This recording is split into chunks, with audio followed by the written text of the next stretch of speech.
Bueno, ahora me toca el turno a mí. Voy a tratar de dar un panorama un poco más amplio. Ha habido un poco de exposiciones de fenómenos concretos. Yo quisiera enmarcarme sobre todo en una discusión que tiene que ver sobre cómo tipificar justamente la migración forzada en relación justamente con el proceso migratorio de centroamericanos en tránsito por México. Por un lado, partiría diciendo algo que comenté en la introducción. A mí me interesa sobre todo tener un marco mucho más amplio que tiene que ver justamente con leer la migración con una serie de dinámicas globales en relación a cómo ha impactado las reformas de carácter neoliberal, sobre todo en la región de Norteamérica, aunque no exclusivamente, ¿no? El marco contextual es, como lo había comentado, es que en el 2015 se registró el mayor número de migrantes en el mundo, al menos para este milenio, para este siglo, y que nos coloca en una situación parecida a la de la Segunda Guerra Mundial.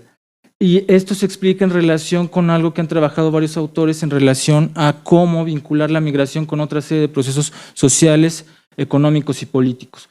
Por un lado, efectivamente, hay una lectura de cómo el deterioro en los países en vías de desarrollo, sobre todo en términos del empleo y de la capacidad productiva, ha generado una serie de dinámicas que favorecen la internacionalización de las cadenas productivas, en relación a cómo los migrantes van a fungir justamente como fuerza de trabajo barata, flexible y vulnerable, y que en este sentido permite justamente que se violen y se transgredan los derechos de estos migrantes. El caso apoteósico para todos nosotros sin duda es el caso de los mexicanos no documentados en Estados Unidos, que sabemos que en 2007 llegaron al tope histórico de casi 12 millones y que además se sabía que generaban una serie de beneficios bastante claros, sobre todo en Estados Unidos, relacionado al abaratamiento de los costos de producción, pero también en el sentido de que podían ser claramente desechados en relación a los ciclos económicos de apertura o de crisis, que fue justamente lo que pasó en 2007-2008 con la crisis.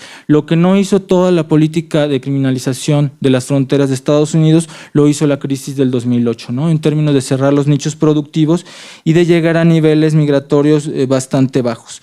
Ahora bien, yo creo que también en este sentido es importante hacer una lectura más amplia en términos de que también hay procesos geopolíticos que van a tener un impacto en la región, ¿no? El intervencionismo y los conflictos bélicos son otros dos factores que hay que tener muy presentes y que sin duda están los casos, digamos, tristemente célebres, ahora el conflicto sirio, los africanos en el Mediterráneo y sin duda los centroamericanos. También hay una cifra histórica de 59 millones de migrantes forzados.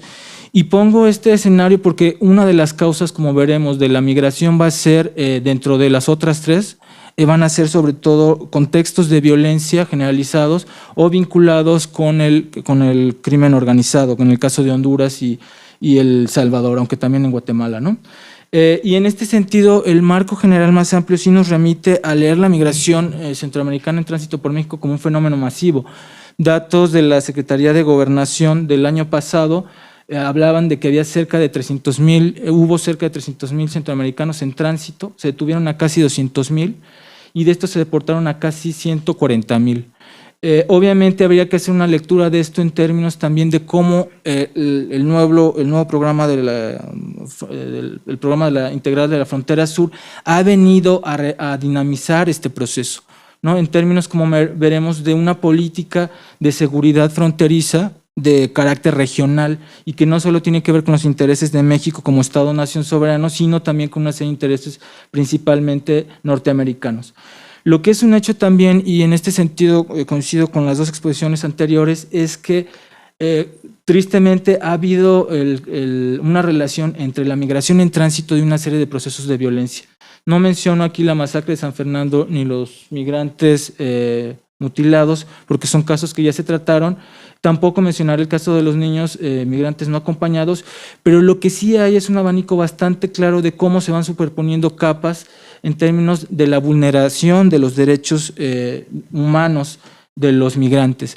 Y aquí sí hay una discusión bastante fuerte a la que entraré brevemente en términos de cómo concebir la migración forzada, porque hay toda una lectura teórica que tiene que ver justamente con las características jurídicas, por un lado de los migrantes, pero también de la lectura política que se hace. Yo me voy a basar sobre todo en los datos de la Redodem, que es una asociación de organizaciones que apoyan a migrantes y que están documentando esto por varias razones. No son los únicos datos, como se mencionó, hay múltiples datos, pero aquí lo que interesa es que son datos que se recogieron efectivamente de albergues, de contextos locales, donde hay una documentación de casos muy concretos. Por otro lado, no es una postura oficial y esto le da una lectura de otra índole, y por otro lado hay una lectura en términos de las violaciones a los derechos humanos. Ahora bien, ¿cómo leer justamente los procesos de migración forzada? Y aquí en este sentido hay una bibliografía bastante amplia, están desde los trabajos de Susan Gesch en la Universidad de Chicago, o los trabajos de Delgado y Márquez en la Universidad de Zacatecas, o también de Castle ay, se me fue. Pero que tienen que ver justamente con la idea de que los migrantes, a diferencia de otros procesos de movilidad, se ven forzados a salir de sus lugares de origen. Y este sería uno de los ejes teóricos. La idea es que aquí los migrantes no tienen, la migración no es una elección en términos de intereses racionales o económicos, sino justamente una salida porque no hay otra situación, ¿no? A riesgo de perder la vida. Obviamente hay una tipificación distinta en términos de cómo caracterizar esta serie de causas de expulsión. Una es las económicas, y aquí hay una discusión profunda, sobre todo en términos de que sí se ha comprobado que la adversidad económica muy acentuada sí genera procesos, ¿no? Por ejemplo, la imposibilidad de acceder a un trabajo, salarios paupérrimos, problemas también vinculados, por ejemplo, a la pérdida del empleo, etcétera. La otra van a ser las que tienen que ver con causas medioambientales. Esto en Centroamérica ha sido también una constante. El caso más sonado para México son los huracanes Stan y Mitch, con el caso de los chapanecos, pero también golpeó a diversos países de Centroamérica, y esta es una de las segundas causas, como veremos más adelante. Y finalmente la otra tiene que ver con cuestiones de seguridad y violencia. Aquí sí hay que entrar a una discusión más amplia, porque efectivamente esto nos remite a pensar la vinculación entre el desarrollo en los lugares de origen y la falta de seguridad y la migración. Y aquí habría que ver que hay una relación bastante compleja entre las violencias, que hay que diferenciarlas y encadenarlas. No es lo mismo salir justamente, por ejemplo, de Guatemala a raíz de un desastre natural y enfrentarse a procesos de violencia, como pueden ser los maras en México, a salir, por ejemplo, por procesos de reunificación familiar. Y aquí coincido con algo que previamente comentó Jonathan, y es la idea de que hay que leer al migrante desde sus condiciones específicas. A pesar de que se tracen una serie de procesos comunes y semejantes, sí hay la idea de hacer la lectura desde la vulnerabilidad de los sujetos, o en este caso preciso desde la ausencia de derechos en términos del origen, el tránsito y el destino, y cómo se articulan esto. Aquí rápidamente comento una tipificación de la migración en términos de lo que Derek él tiene un criterio de 4 grandes ejes. Se trataría de migración forzada, no documentada, irregular y de tránsito fundamentalmente, aunque como vimos algunos de los migrantes sí pretenden quedarse en México. Ahora bien, esto de alguna manera es una síntesis del tipo de derechos que se violan en el origen, el tránsito y el destino. Por ejemplo, en el origen generalmente está vinculado a los problemas de empleo y de seguridad, aunque también desastres naturales. En el caso del tránsito, la ausencia de derechos remite sobre todo a su condición de exiliado político o de refugiado. Esto es algo que, como veremos, está muy vinculado también al papel del Estado y la sociedad civil del país en tránsito. Lo comento sobre todo porque, como veremos, mientras los migrantes tienen un perfil específico, ¿no? Como migrante forzado, por ejemplo, el Estado mexicano generalmente los lee como transgresores de la ley y como gente que está en una situación de migración irregular, y no hay una lectura mucho más compleja de un individuo que se vio forzado a salir de su país. Obviamente esto también tiene una lectura que tiene que ver con los procesos regionales y geopolíticos, en términos principalmente de que la política migratoria, sobre todo a raíz del Plan Frontera Sur, está relacionado, se ha documentado que tiene que ver con la política fronteriza norteamericana, en términos de lo que comentó Amarela, de recorrer la frontera norte hasta el Suchiate y de hacer el trabajo de deportación, control y vigilancia que anteriormente hacían los norteamericanos, y que se vincula justamente con las crisis de los niños y adolescentes migrantes no acompañados, ¿no? Como recordarán en 2015. Ahora bien, para pasar a la segunda parte de esta presentación, me gustaría hacer una visión panorámica de acuerdo a la Redodem de justamente cuál es el perfil de estos migrantes, de dónde vienen y cuáles son los delitos de los que son víctimas. Por un lado, se observa que hay cerca de 30,000 migrantes en albergues. Obviamente, repito, esta cifra solo es de la Redodem.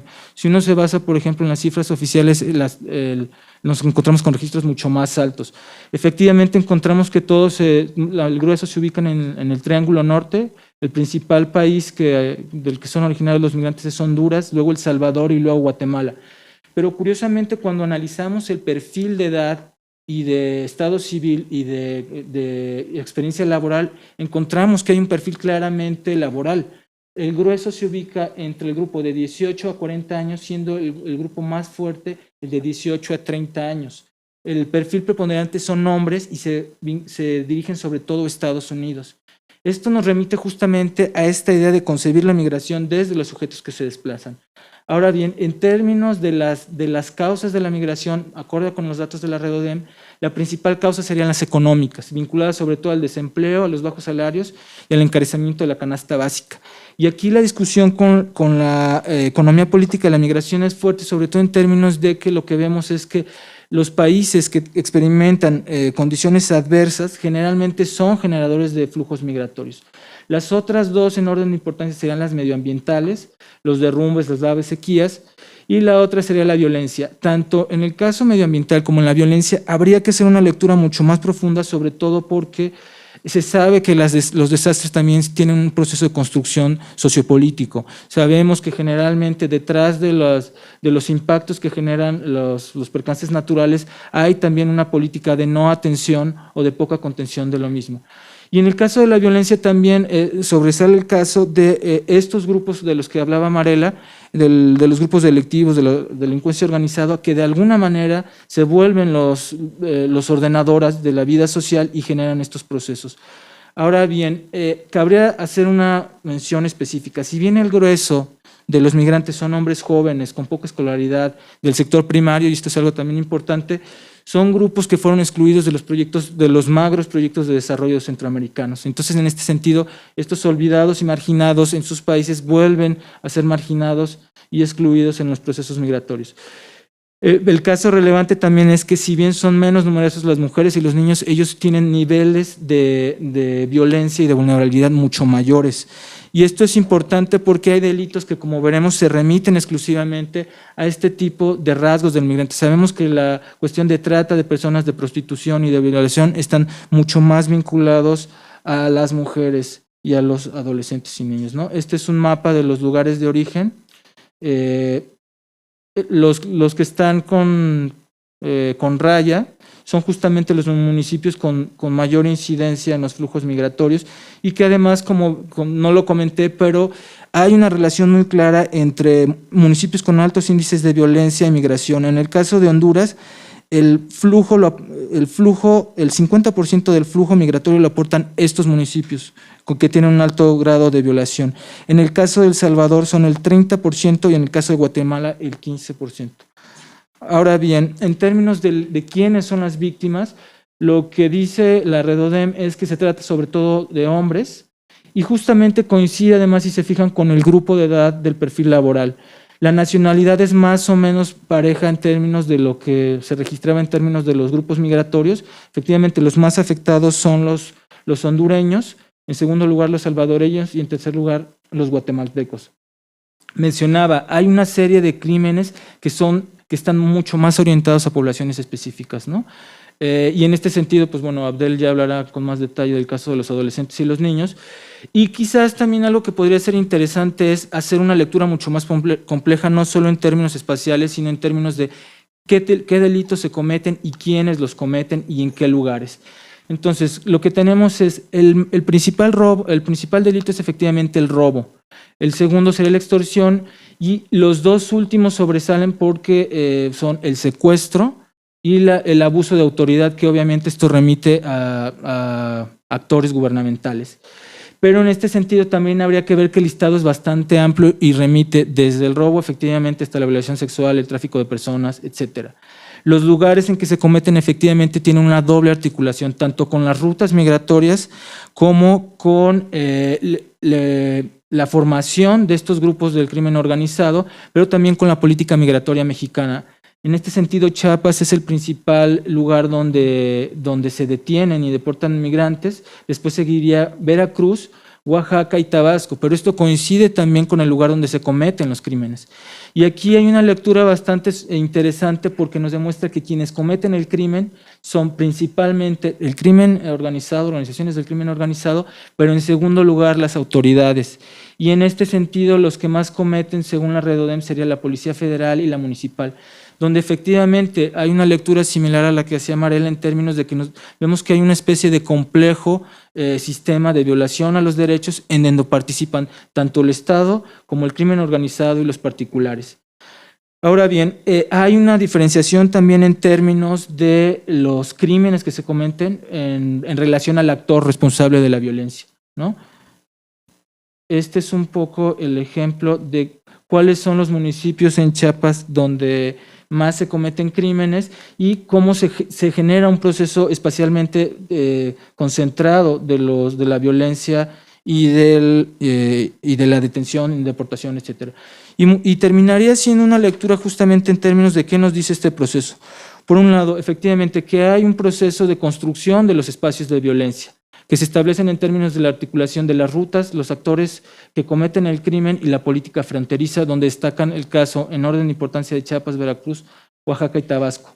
Por otro lado, que hay justamente que la falta de protección y la vulnerabilidad tienen que ver con la ausencia de derechos. Aquí yo también hago una lectura estructural más profunda y remite justamente que estos problemas no solo tienen que ver con los migrantes. En general, cuando uno hace una genealogía del comportamiento del Estado y del ejercicio del Estado de Derecho, encontramos que en México esta es una constante. Y entonces, efectivamente, habría que articular la migración con otros procesos de vulneración de los derechos humanos.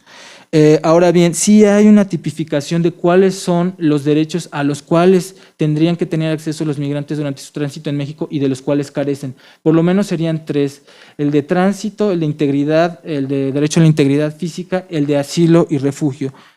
Y que esto se enmarca justamente en la idea de que los derechos humanos lo que pretenden es hacer una lectura no nacional en términos de la ciudadanía, sino justamente de la condición humana, que nos remitiría justamente a estos marcos jurídicos internacionales que lo que pretendían era trascender esta serie de actos atroces como fue el Holocausto, en términos de generar una serie de dinámicas de respeto a la dignidad humana de carácter global y mundial, ¿no? Y finalmente habría que hacer una lectura de la violencia en el doble sentido, no solo de la comisión de crímenes, sino también de la ausencia del ejercicio de la ley y la permanencia de la impunidad. En este sentido tampoco se está diciendo nada nuevo, es una constante que sabemos que está en el país. Terminaría diciendo quizás que habría que cambiar justamente la política migratoria en términos no solo de seguridad nacional y fronteriza, sino también en términos de seguridad humana, que obviamente como remite a una problemática regional y de carácter global, en este sentido se tendrían que establecer mecanismos de diálogo mucho más profundos y con mucho mayor capacidad política. Y cerraría comentando finalmente que hay dos reflexiones que quedan de fondo y que habría que hacer con mucho más énfasis. Por un lado es pensar justamente en qué medida puede leerse el papel del Estado cuando las autoridades, por un lado, permiten que se comita el delito, pero por otro lado permiten que se comita el delito y por otro lado son también ejecutantes del delito. Y entonces aquí sí nos remitiría justamente a dar una descripción mucho más amplia en términos de qué papel ha jugado la sociedad civil. Y finalmente la idea de que la libertad de acción de los grupos del crimen es también, por añadidura, una responsabilidad fundamental del Estado, que nos remite a ser justamente una lectura bastante precisa de la migración forzada en estos términos. Muchas gracias. Y ahora damos paso a la presentación de Abdel.